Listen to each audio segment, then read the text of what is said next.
China's president, Xi Jinping, is making history this week as he extends his grip on power. But did you know that despite an estimated net worth of over $1 billion, he chooses to live a surprisingly modest lifestyle? Unlike his predecessors, who were known for their extravagant spending, Xi presents himself as a man of frugality.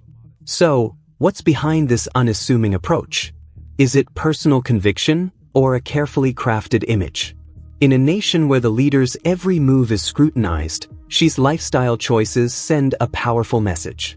From his humble beginnings to his relentless anti-corruption crusades, we'll explore how his carefully curated image is shaping China's future.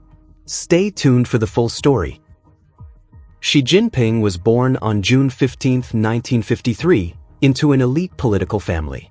His father, Xi Zhongshuan, was a revolutionary hero and high-ranking official in the Chinese Communist Party, serving as vice premier. As a child, Xi enjoyed the privileges of being part of China's ruling class. But in 1963, when he was just 10 years old, everything changed.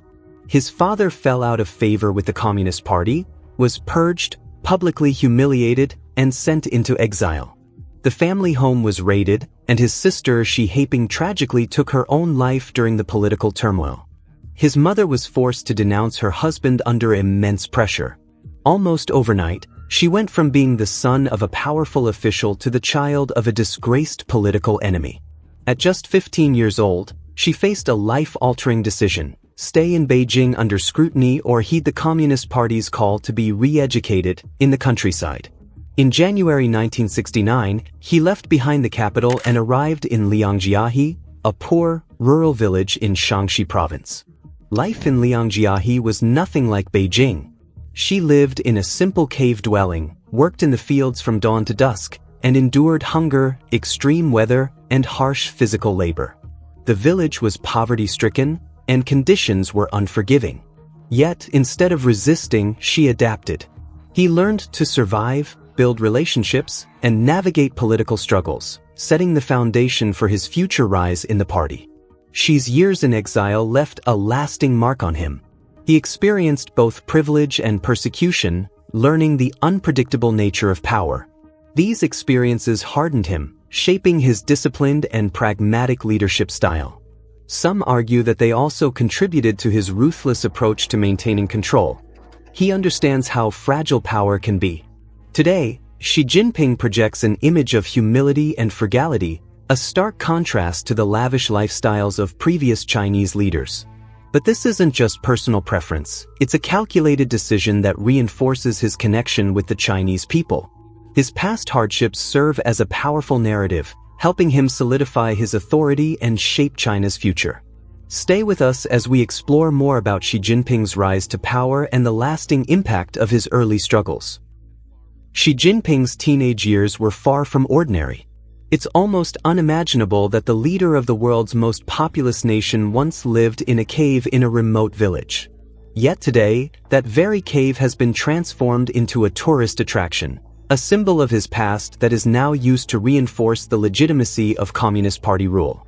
The time Xi spent in Liangjiahe shaped him profoundly, instilling in him a deep understanding of poverty and hardship, and helping him cultivate the image of a leader with a common touch.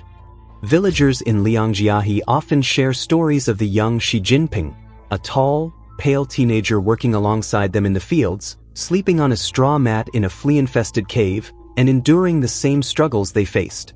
His journey from that rural existence to becoming the president of China is nothing short of remarkable. Xi himself has stated that his political awakening took place during these formative years, a period in which he was sent to the countryside as part of Mao Zedong's campaign to immerse educated urban youth in peasant life. In a 2004 television interview, he reflected on how these years in Liangjiahe shaped his worldview, teaching him selflessness and the importance of serving the people. It was here that he learned to give up comfort and adopt a more modest way of living. But his adjustment was far from smooth. Life in the impoverished village was harsh, and after only a few months, the 15-year-old Xi struggled to cope. Overwhelmed by the brutal conditions, he attempted to escape back to Beijing. However, upon his return, his mother reported him to the authorities, leading to his arrest during a crackdown on those who defied the party's directives. As punishment, he was sent to a work camp for 6 months, where he dug ditches as part of a re-education program. Only after persuasion from his relatives did he finally return to Liangjiahe. Despite the hardships, his time in the countryside became a defining chapter of his life. Today, the villagers of Liangjiahe remember the young Xi Jinping fondly.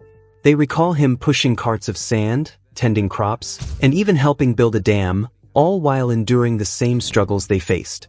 A fellow villager, Shi Yukuan, who joined the Communist Party alongside Xi in 1974, once remarked that life in the village was incredibly tough, with many people barely having enough food. He recalled that she suffered alongside them but remained determined to improve their lives. When the time came for Xi to leave, he wept, a rare emotional moment that he would later describe as the second time he had cried in 7 years. In recent years, Xi's connection to Liangjiahe has sparked a surge in tourism. Thousands of visitors now flock to the village daily, paying a small fee to see the caves where he once lived. His former home has been carefully preserved as a tourist attraction, showcasing oil lamps and agricultural tools from his youth. The village now offers guided tours, sells Xi-themed souvenirs, and even serves a president-set meal, inspired by the simple food he ate there. A 45-episode television drama based on his time in the countryside is also in the works, though it remains unclear if it will directly portray his life. During his 7 years in Liangjiahe, Xi Jinping gradually gained the trust of the local villagers.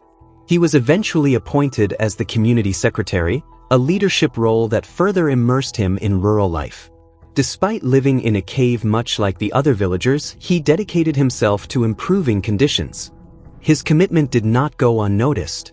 By 1973, he was tasked with leading social education initiatives in neighboring villages. However, his father's tarnished reputation remained a significant obstacle. His applications to join the Chinese Communist Party were rejected nearly 10 times before he was finally accepted in 1974, a testament to his persistence. Once in the party, Xi wasted no time in proving himself. He introduced biogas technology to help address fuel shortages, drilled wells to provide clean water, and established cooperatives to strengthen the local economy. The villagers who had initially viewed him as an outsider began to recognize him as one of their own. But this was only the beginning of his journey. In 1975, he received a life-changing opportunity when he was recommended to attend Tsinghua University, one of China's most prestigious institutions. There, he pursued a degree in chemical engineering, combining his academic education with the practical lessons he had learned in Liangjiahe, preparing himself for leadership in a rapidly modernizing China. Xi Jinping's rise from a cave-dwelling teenager to the most powerful man in China is a story of resilience, transformation, and survival. His early struggles shaped his leadership style and political philosophy, reinforcing the importance of connecting with the people and addressing their needs. To further strengthen his image as a leader who understands the struggles of ordinary citizens, a new memorial hall has been built in his ancestral home, dedicated to his father, Xi Zhongshuan, a respected revolutionary figure. The ruling Communist Party has carefully curated Xi's life story, portraying him as a leader who has lived through hardship and remains committed to the well-being of the people.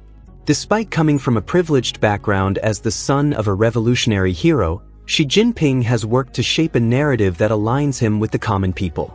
His time in Liangjiahe remains a central part of that story, one that highlights endurance, loyalty, and the will to serve.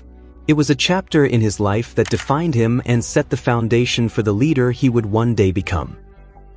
Early political career: Xi Jinping's rise to power. In September 1988, Xi Jinping stepped into a pivotal role as the party secretary of Ningde, a remote and underdeveloped region in China. At the time, Ningde's economy was in dire straits, struggling far behind the more prosperous cities of Fuzhou and Xiamen. The challenges before him were immense. But rather than feeling discouraged, Xi meticulously studied the region's problems, organizing his thoughts and experiences into a book titled Getting Out of Poverty. This wasn't just theoretical rhetoric. It was a reflection of his hands-on work in tackling poverty and strengthening the local Communist Party's influence in Ningde. But his journey was only beginning. In May 1990, the Communist Party's Fujian Provincial Committee had bigger plans for him. She was reassigned to Fuzhou, the capital of Fujian Province, as the city's municipal party secretary. This was a significant step up, and his political career was gaining serious momentum. By 1997, he had secured a place as an alternate member of the 15th CCP Central Committee, a clear sign that he was on the radar of China's top leadership. Then, in 1999, an even bigger opportunity came knocking. She was promoted to vice governor of Fujian. Just 1 year later, in 2000, he ascended to the top role as governor of the province. During his tenure, his leadership was marked by strategic vision. He actively sought investment from Taiwan, aiming to boost economic ties, and pushed for the private sector to thrive.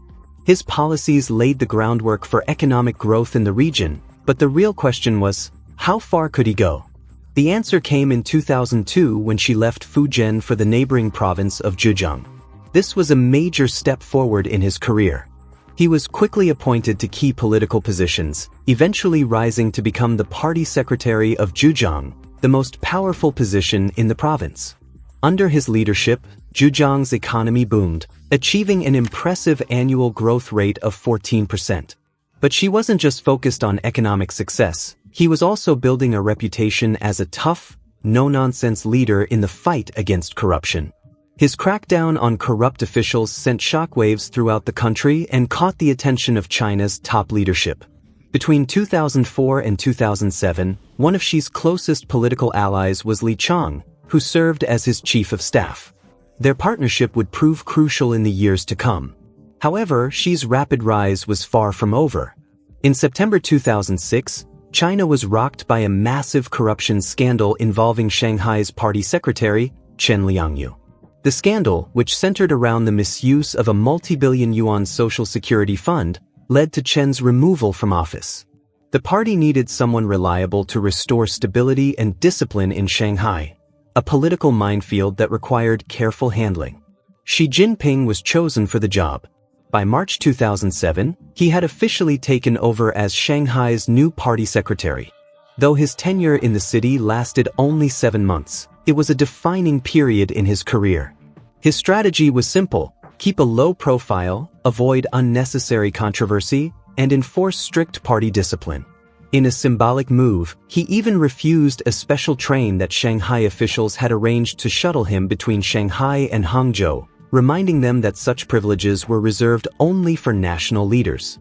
During this time, she made it clear that he wasn't interested in political purges, despite the scandal that had taken down his predecessor. His leadership style was pragmatic. He towed the party line while maintaining a clear focus on the bigger picture.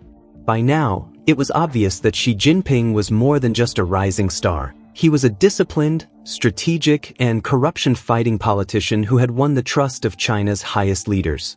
The question was no longer if he would ascend to the nation's top leadership, but when. His quiet but steady climb up the political ladder was nearly complete, and the next chapter of his journey would take him to the very pinnacle of power. Xi Jinping's economic vision for China isn't about reckless expansion or the unchecked misuse of state resources. It's about sustainable, high-quality growth. His administration has been steering the nation away from a low-cost, export-driven model and toward an economy fueled by domestic consumption, technological innovation, and environmental sustainability.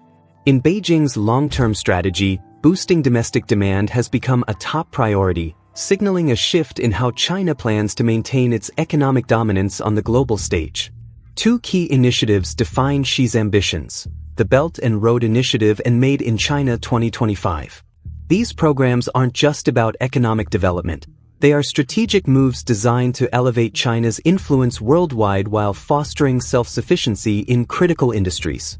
The Made in China 2025 plan, for example, aims to reduce reliance on foreign technology and position China as a global leader in advanced manufacturing.